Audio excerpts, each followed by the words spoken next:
হালকা শীত পড়েছে আর বাইরে সন্ধে নামছে। এই সময় রান্নাঘর থেকে যদি ভেসে আসে গরম গরম মোগলাই ভাজার গন্ধ, যার বাইরেটা মুচমুচে আর ভিতরটা ডিম আর চিকেনে ভরপুর, সাথে ঝাল ঝাল আলু কষা, একটু টমেটো কেচাপ আর পেঁয়াজ, ব্যাস জমে যাবে শীতের সন্ধেবেলা।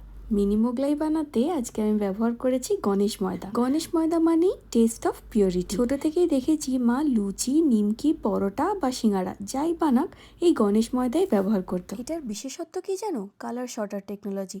প্রতিটা দানা হয় একদম বিশুদ্ধ সমান রঙের, আর সেই কারণেই খাবারের টেক্সচার আর স্বাদ সবসময় হয় নিখুঁত। ময়দাটা মেখে রেখে দিয়েছিলাম 1 ঘন্টা মতন। এরপর মোগলাইয়ের স্টাফিংয়ের জন্যে ডিম, নুন, লঙ্কা, পেঁয়াজ কুচি, ধনেপাতা কুচি আর চিকেন কিমা নেব।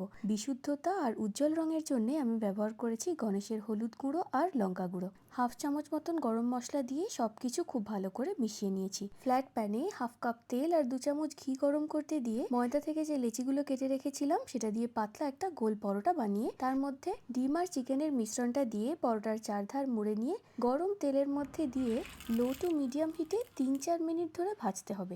মোগলাইয়ের রং একটু সোনালি আর বাদামি রঙের মাঝামাঝি হয়। রেস্টুরেন্টে মোগলাইয়ের স্টাফিংয়ে আরও অনেক কিছু দেওয়া থাকে, কিন্তু শীতের সন্ধেবেলায় মা যখন এইরকম গরম গরম মোগলাই বানাতো খুব সাধারণ উপকরণ দিয়ে, আমার তো খেতে ফাটাফাটি লাগতো।